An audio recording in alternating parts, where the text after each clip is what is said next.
जय हिंद। स्वागत है आपका एम के एजुकेशन स्पीच में। आज हम लोग आप लोग को क्लास 10th का ट्रिग्नोमेट्री का एक्सरसाइज 8.1 इसका यूट्यूब वीडियो आप लोग के लिए लाया है। देखिए, त्रिकोणमिति मतलब होता है, त्रिकोणमिति जानने के लिए आप लोग को कई सारे फार्मूले पता होने चाहिए। सबसे पहले साइन थीटा बराबर क्या होता है 1 कोसेक थीटा, ये पता होना चाहिए। 6 अनुपात पता होना चाहिए। कॉस थीटा बराबर होता है 1 सेक थीटा। टेन थीटा बराबर होता है 1 कॉट थीटा। अब इसी तीनों का अपोजिट होता है। अब क्या हो जाएगा, साइन कॉस टेन का पता चला। उसके बाद आता है कॉसेक थीटा। कॉसेक थीटा होता है साइन थीटा का उल्टा कॉसेक थीटा होता है, तो इसका हो जाएगा 1 साइन थीटा। अब कॉसेक के बाद आता है सेक थीटा। सेक थीटा का होता है 1 अब कॉस का उल्टा सेक, कॉस का उल्टा सेक थीटा होता है, तो हो जाएगा 1 कॉस थीटा। उसके बाद आता है कॉट थीटा। कॉट थीटा बराबर होता है टेन का उल्टा कॉट होता है, तो हो जाएगा 1 टेन थीटा।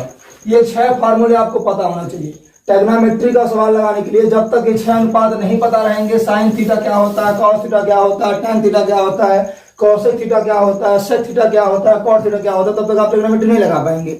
उसके साथ साथ आपको ये पता होना चाहिए कि साइन थीटा बराबर क्या होता है। साइन थीटा देख लीजिए, साइन थीटा बराबर होता है लंब बटे कर्ण। कॉस थीटा बराबर होता है आधार बटे कर्ण।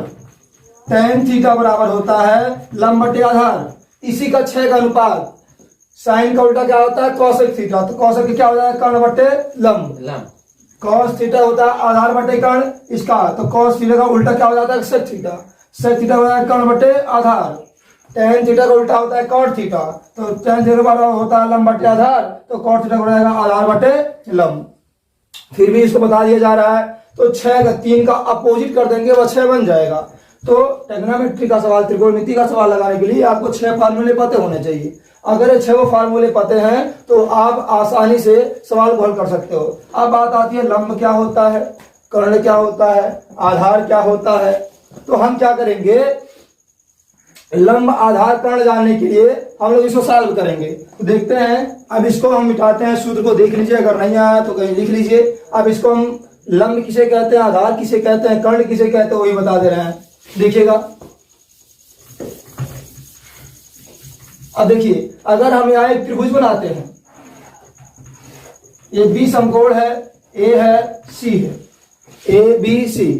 तो ये जो बीसी रेखा है ये समकोण है। बीसी रेखा को हम लंब बोलते हैं, ए बी रेखा को हम आधार बोलते हैं, और एसी रेखा को हम कर्ण बोलते हैं। तो लंब, आधार और कर्ण, पाइथागोरस प्रमेय का सूत्र लगता है, तो इसमें याद रखिएगा, तो कर्ण का मान ज्ञात करना होता है तो पाइथागोरस प्रमेय के सूत्र में प्लस पॉइंट लगता है। लेकिन जब लंब और आधार का मान ज्ञात करना होता है तो पाइथागोरस प्रमेय में माइनस लगता है। अब क्या करेंगे, अब इसी प्रकार से हमारा पहला क्वेश्चन दिया है, देखते हैं। कहा है त्रिभुज एबीसी में जिसका कोण बी समकोण है, ए बी बराबर 24 सेंटीमीटर, बीसी बराबर 7 सेंटीमीटर, तो निम्नलिखित का मान ज्ञात करना है। मान किसका ज्ञात करना है, sign A cos A, sign C cos सी। याद रखिएगा कि यहां बी समकोण बोला है, तो जब एक त्रिभुज बनाएंगे ए बी सी, अब क्या करेंगे, बोला है ए बी बराबर 24 सेंटीमीटर। ए बी बराबर कितना दिया है 24 सेंटीमीटर, बीसी बराबर 7 सेंटीमीटर।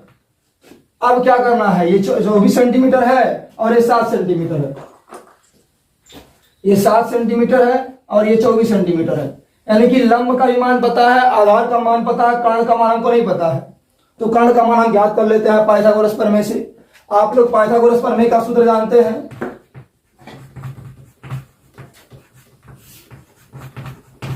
पाइथागोरस प्रमेय का सूत्र क्या होता है, कर्ण का स्क्वायर बराबर आधार का स्क्वायर प्लस लंब का स्क्वायर।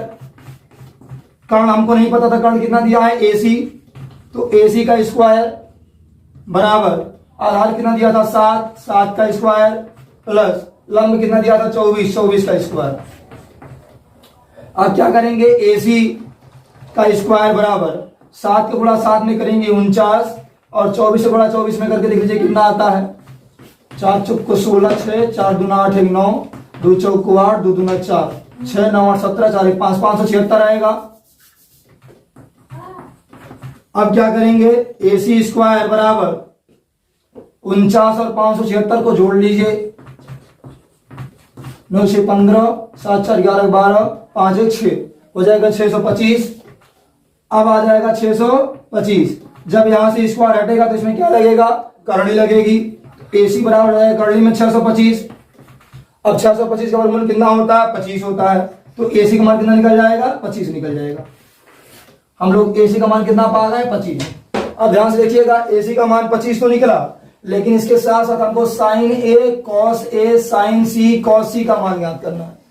तो साइन थीटा बराबर अभी मैंने आप लोग को बताया लंबटे कर्ण होता है। तो चलिए यहां मान ज्ञात कर लेते हैं। साइन A का मान बोला है, साइन A बराबर होता है लंबटे कर्ण।